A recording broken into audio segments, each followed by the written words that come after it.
Welcome back to the channel. Now, to say I've got a huge smile on my face would be a vast understatement, as I've just watched England emerge victorious at Twickenham against one of the best teams in the world in Ireland, albeit it wasn't their day and they weren't performing as they usually do, but it's still a huge result for Steve Borthwick's men and for Jamie George as captain of the England side.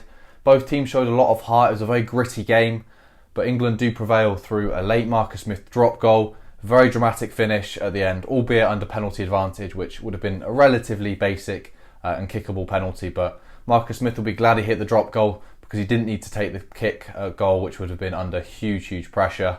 Ireland definitely let England back in the game towards the sort of last couple minutes. Potentially poor game management not to see the game out. I think if this was the Ireland team in the World Cup quarter-finals and they were in that position, you'd put your money on them securing the ball and sort of winding the clock down, but they didn't manage to do that, and England showed great endeavour to try and really attack the last 60 seconds and emerge victorious. Some notes I wrote down was a very fast-paced start. Both teams were willing to play ball in hand. Josh van der Flier in the first half made a real good break through the middle, and both teams were making some good attacking inroads. One thing I will say about Josh van der Flier was in my video before the England-Ireland game, when I did my combined team, I left Josh van der Flier out of the whole 23. I was worried when I made that video that he would come out with an absolute storming performance and prove me wrong, and I think he did. Maybe not a storming performance, but he was very good in this game. Some really nice touches from him, and I think he's finding his form, albeit in a losing Irish team. He's definitely finding his form again, and it'll be interesting to see how he builds upon that in coming weeks. Another huge point in this game was the set piece. Scrums, lineouts, rucks, everything was a dogfight. One of the main weaknesses of this Irish side in the last few games, especially in this one, was their lineout. England managed to poach quite a lot of ball through various different jumpers, whether that was Itoje, George Martin alike, and that was one of England's key weapons to get back into this game. Andy Farrell will be frustrated because there was warning signs of this weakness within Dan Sheehan and the lineout jumpers game, and it hasn't been addressed to the standard in which meant it was going to be resolved. So you have to give good credit to England and the line-out and the video analysis to be able to predict the Irish jumpers, but Ireland, with the likes of Tyke Byrne, Joe McCarthy, you'd expect them to secure that area. Mixed blitz results from the English defence is another thing I noted down. The Irish at some points were getting put under a huge amount of pressure from it, but at other points they really did well to get around the outside of the blitz defence and score some points. Some good depth within the Irish attack, which we hadn't seen in the previous rounds, enabled them to get past the blitz defence, and they did very well to play through it as opposed to around it. One of the main things Ireland did was, as they were attacking, they managed to get their hands free through contact to give the offloads, which proved problematic for England. What else have I written down? Both teams were very direct in their carries, and they made a good few line breaks through the middle with the forwards. Albeit a tight game, there was definitely some really exciting sort of heart-in-mouth moments. Another key theme was Jack Crowley kept taking the threes. Ireland went in up at half-time through 4 penalties from Jack Crowley. Now, this is a distinct change to the Irish game plan than the one we saw in the World Cup. Johnny Sexton loved going to the corner and sort of challenging teams up front, but Ireland took a far more pragmatic and sort of risk-averse approach to notch the 3 points instead of sort of going for the jugular. An interesting tactic. I think there's a balance to be had. I think sometimes Ireland should have rolled the dice a little bit more, but the certain penalties like the one at the end of the first half when the clock's in the red, it's just a sensible thing to do. But Irish fans, please do let me know your thoughts on that in the comments. One other thing I noted was a potential big miss of the TMO. Now, I'm not a fan of the TMO being involved constantly, but they are in rugby for the big decisions, and Genge came through with so much force on one of the clear-outs, and Furlong sort of flailed his arms and looked to hold his head. So that was a moment in which I was worried that England were going to get sanctioned. The TMO didn't pick up on it. Maybe they were on it back and there was nothing to award. But I was wondering if you guys saw that in the game and what your potential thoughts were on that. I haven't seen slow-mo angles of it. I only saw it live, but it did seem like a very high impact and forceful collision. In terms of the tries, Ollie Lawrence, England got on the board early through Ollie Lawrence, break down the left-hand side, and he dived over in emphatic and sort of stylish fashion with a one-handed put down in the corner.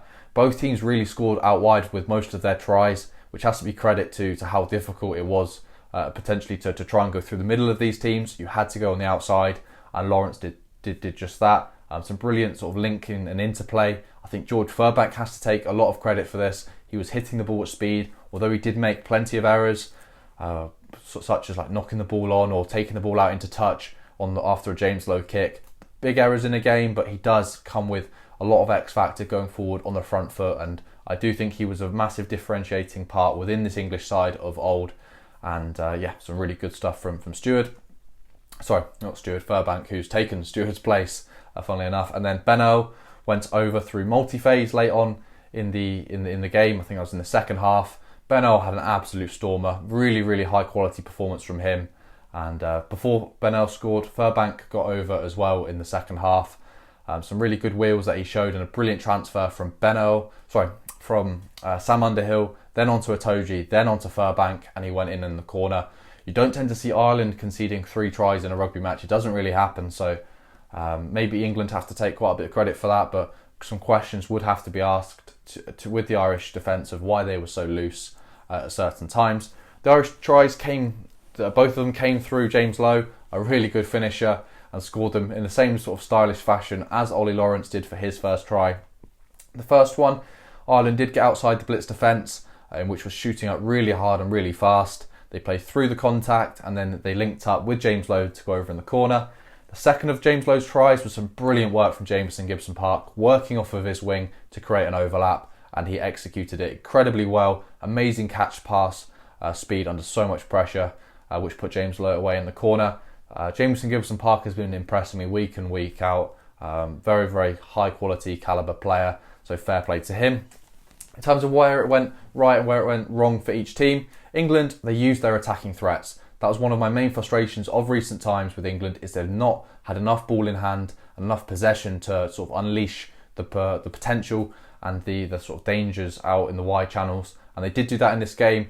Manuel Fewa-Boso got plenty of touches, which was brilliant to see. Some of them didn't go 100% to plan. He got hit behind the gain line a few times, but the ones in which he did get on the front foot, he added a real point of difference and was used very well in the latter stages, with Marcus Smith linking up with him, which put England in a position to either kick the 3 points or hit the drop goal in the latter minutes. They attacked at speed. Furbank was joining the line at some real high-end speed, which was a real good point for England, and it enabled them to really put some pressure on Ireland and come at them with a slightly different proposition as to what they would probably be expecting if Freddie Stewart was at fullback. Decent scrum from England, not dominant by any means. Ireland won a few penalties, England won a few penalties, but they definitely held their own in that area.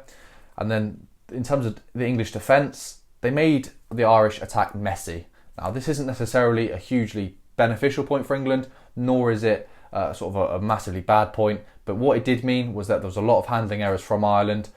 England would shoot up, potentially the Irish would make a little bit of a line break, but the next time they shoot up, it would force an error, so there was give and take there, but overall, I thought it worked out positively for England.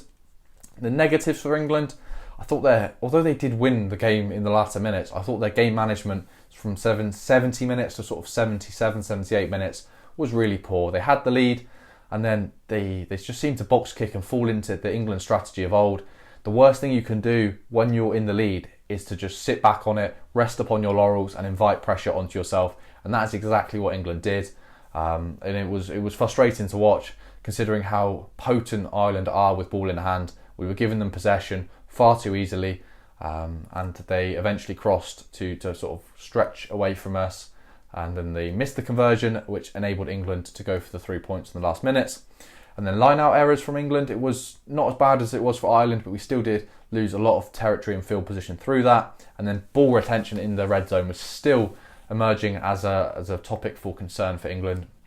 Stuff such as the ball being out of the ruck when we were in the Irish 22, or knock-ons or off-feet penalties. Those sorts of things do add up, and against an Irish team or a team like Ireland on their day, if they're turning up to play ball and you're making those errors, you will not win the game. So fortunate that didn't cost England in the end.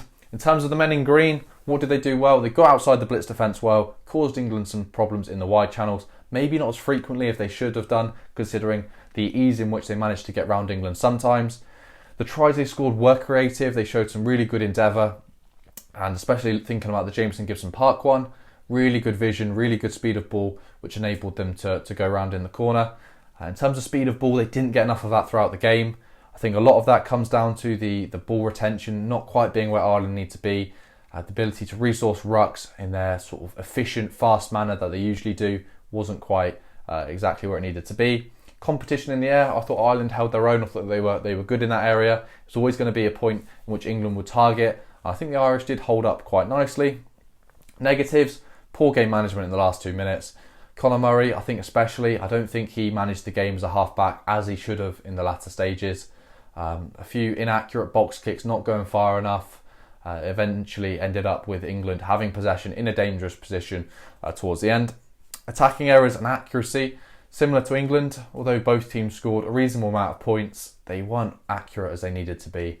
Especially Ireland, their attack depends on being consistent and being able to stretch teams through multi-phase. And when they're not always doing that, and when they can't get to the sort of high teens or at least mid-teens in terms of phases, they can really struggle. And that was the case in this game. The line-out error was one thing, and then the final thing for me was the 6-2 split. It's always a risk. It can often pay off, and as it did for many games for Ireland in the early rounds of the Six Nations. In this game, it didn't pay off. You had Jameson Gibson-Park on the wing for 20 odd minutes as Calvin Nash went off early. Frawley then went off injury early for both head injury assessments, in which both came back as they were insufficient to continue. That left Andy Farrell with his hands tied, and it was a very difficult thing for Ireland to then continue to fight in a game in which players are playing out of position and they haven't really got continuity and trained there. That being said, I thought both Jameson Gibson-Park, did very well when he was playing out of position, maybe just as well as he does at scrum half, because in terms of a winger, he's got some real good skills there, and some good stuff from him. A couple other thoughts was the missed points off the tee for both teams. George Ford left sort of 7-8 points out there, I think he did, off the boot, which could have really cost England. He had a few stabs at drop goals which weren't quite the sweet strikes we expect of George Ford, but nonetheless England do prevail, which I'm very grateful for, and George Ford will definitely be kicking themselves if England came out on the wrong side of the result, especially looking at some of the really easy kickable penalties. Maybe not easy, but definitely kickable. Your sort of 70-80% chance kicks, which you really need to go over. Crowley missed a couple conversions for Ireland, albeit on the touchline. His first kick went off to the left, was relatively close, and then his second kick, he really pushed it quite wide. But both teams missed opportunities, but England fortunately accumulated enough points to oversee a win against an Irish team. This will be massive for the English coaching staff, the fans, the confidence within the team, and hopefully England can build upon this going forward. By no means does this sort of sugarcoat and cover up many of the problems in which England have within their game, but it does go a long way in terms of restoring faith in the strategy and in the role of Steve Borthwick as England head coach. Ireland from here, they've got a big game next week against Scotland in which they can win not the Grand Slam but the Six Nations. Still a big achievement, albeit not the sort of pristine award or a Grand Slam in which they would have really wanted. Both teams played relatively well in periods, but I'd say Ireland just dropped off a few too many times, and the refereeing decisions did go the way of England in a few instances, in which enabled them to put Ireland under pressure. Those are my thoughts. Please do let me know your thoughts in the comments section down below. What do you think were the keys to victory to both teams? How much did the Omani yellow card hurt Ireland at a point in the second half where they really needed every help they could get? Let me know your thoughts in the comment section down below. Commiserations to Ireland, and I'll catch you in the next video. See you later.